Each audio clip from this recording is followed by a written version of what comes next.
Civil Society Internet Governance Caucus. He's also an internet analyst and management consultant. And Ian, I think you want to talk about the last billion as an emerging issue. Yeah. Thank you very much, and good morning, everybody. I think it helps in examining subjects like this to, as best we can, pull ourselves away from our immediate environment and, as best we can, look into the future and see if we can identify some of the issues and some of the factors that we are going to address. So, to me, the next billion is going to happen, and happen very rapidly. It'll be over perhaps by the time we meet again. But the last billion, well, it's going to take some time. The first billion took 20 years, as was pointed. I think by the time we get to the last billion, we've got some extraordinary difficulties, and that might take out another 20 years. So, in order to do so, I'd like to welcome you all to IGF 2028. The IGF 2028 meeting is taking place in Reykjavik, Iceland. I'll explain why we're in Reykjavik a little bit into my introduction here. I'm participating virtually from Australia. It's for various reasons. And I'm on a high-definition conference link from Australia and being able to participate from there. So thank you for the opportunity.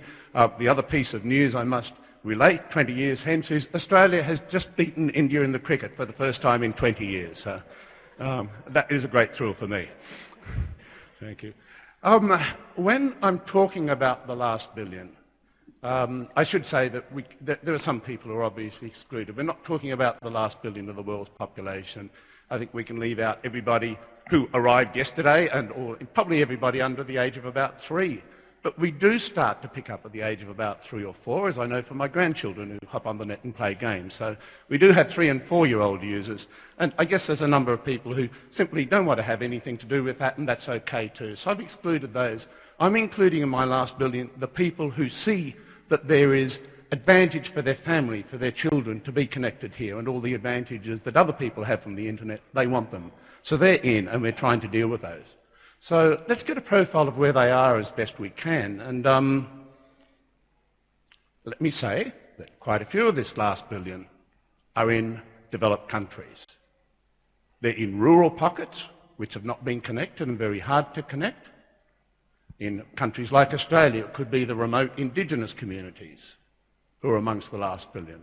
So we certainly have pockets still in developing countries, and we have urban poor in developed countries who will also be part of that last billion. But to a large degree, the last billion will be those who are slower in adopting at this point of time will still be so, and that will be the case. So there are areas on the planet that need higher concentration than others in order to bring the equity that does arrive for all of us from having access to this thing. Quite a few of the last billion won't be able to read or write.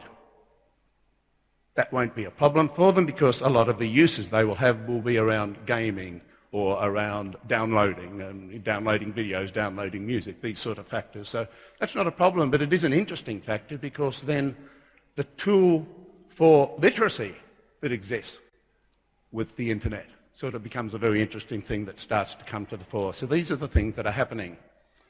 Let's, the other factor that comes in with the last billion that's very interesting for us is multilingual.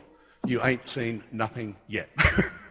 By the time we get to the last billion and some of the languages we have to deal with, it starts to become quite complex. Let's talk about the devices we use with the last billion, and very few of them are going to be computers. Most of them are going to be mobile devices. We're going to be in a mobile world, and some of these devices will be mobile phones, some will be sort of what we used to call PDAs, and there will be all sorts of smaller devices and so on. But the computer won't be amongst the dominant devices at that point of time. That raises some fairly interesting issues, and I will come back to those as we start to talk about infrastructure and so on.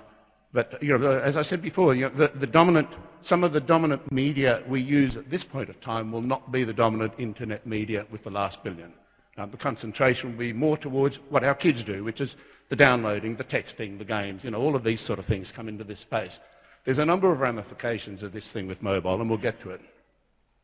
But let me talk about some of the issues and try and structure this a little bit. And I'm not going to paint the whole picture, but perhaps raise some questions and some ideas which are part of the picture for you to fill in yourself and see how you think we ought to address some of these things. Now, why are we in Reykjavik, Iceland? We're in Iceland because Iceland is the fastest growing internet economy on the planet. Iceland, the basket case economically of the Great Depression of 2008, has jumped ahead because of the major project underway to create the carbon neutral internet. Iceland's vast geothermal resources have been put to use, and major server farms, in fact most server farms in Europe, most major locations in Europe, a lot of government data centres in Europe have all relocated into Reykjavik to get near the geothermal thing. Other areas of the world with good renewable energy resources have also jumped ahead too. So there is a great new economy and a great number of new possibilities arising from this. Some of the other features that we'll see is most of us will have our biodegradable mobile phones. We've started with the carbon neutral internet to also start to address the major problems of junk. And one of my fellow panellists is going to raise these issues later, but in 20 years' time we can start to look at it. In getting this carbon neutral internet, we have started to create a vastly different architecture and start to really, sort of use the way that the internet works in a vastly different way. Now, let's talk about the infrastructure for this, because you say, okay, we get to the last billion, so it's probably, maybe about the infrastructure, probably about 6 times what it is at the moment. Well, that would be nice. But one of the factors that's interesting to look at is that the high-end users of internet bandwidth at this point of time are using 10,000 times the bandwidth of the normal, of the low-end internet user. So there's a vast discrepancy. And what is going to happen is that more of us are going to move to this bigger group of the 10,000, 10,000 times normal usage sort of pattern of internet usage, and this will happen more and more as, sort of with internet TV downloading videos, and this will happen more and more, particularly in developing countries. So I don't think we're looking at anything like 6,000 times. We may be looking at 60,000 times the current capacity is needed.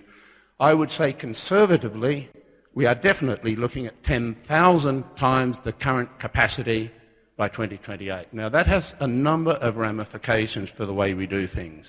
I should mention too, I just mentioned video. We're not just looking at the recreational video and YouTube downloads. We're looking at major medical use of video. We're looking at the high image resolution conferencing, which allows me to participate from Australia. These sort of things are all part of that too.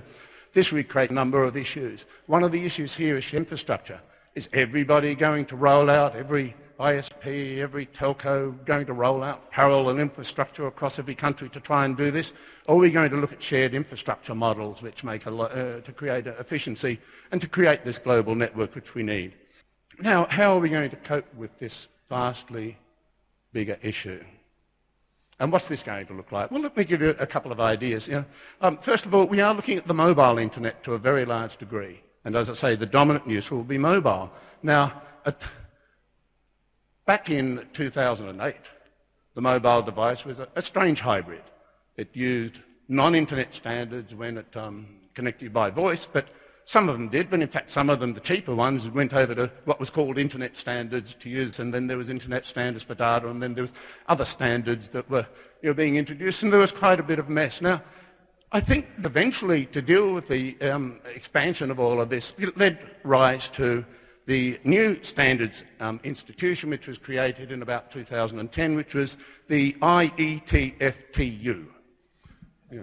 The IETF-TU looked to harmonise all the standards which were going on in the telephony area and the internet area to create this big globally connected network. The major work of the IETF-TU was the workshop which was trying to reduce the number of standards to less than 10,000. And this was consuming a lot of energy as people started to try and get this to a workable number of standards. However, there was the new organisation which has just arisen. And I asked you to think about how strong it was. And this was the III. This is the Internet Interconnect Initiative. This was sort of like the WWW. It sort of figured that these other guys were never going to cope. The IETF was far too old, far too staid. Like the IETF-TU didn't get it, and a lot of the innovators had moved to the III. The III was looking at a clean slate approach, and it had taken place, and many of the users were starting to use the III standards and the new II network. the I network had all these wonderful new applications and became the platform for innovation because the other platform had got to the stage where innovation was becoming more and more difficult.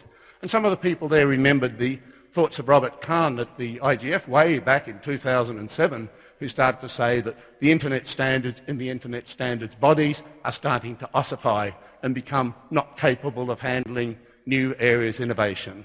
So that was an interesting fact that came in. Now, I should wrap up fairly quickly, but I do have to talk about governance because this is an internet governance forum. So what is our governance like setting up their regime? Do we have an industry self-regulatory regime dealing with most of these issues? Or do we have some sort of government regime separately? Or what is the structure that's going to deal with these tremendous emerging issues around intellectual property and privacy and individual rights and human rights, and it's offensive in one country but not offensive in another, all of these sort of issues. How are we going to deal with those? So as I say, I think we are in lawyer's paradise as we start to deal with these jurisdiction issues. So that's about it, I think. I hope 2028 provokes you to start to think. And if I just summarise very quickly, the areas where I think we've got issues are around how we deal with climate change and environment issues, how we deal with infrastructure, how we deal with access, how we deal with ossification and standards, and how we deal with governance as we go forward. So very interested, and I hope I've provoked some thinking. Thank you.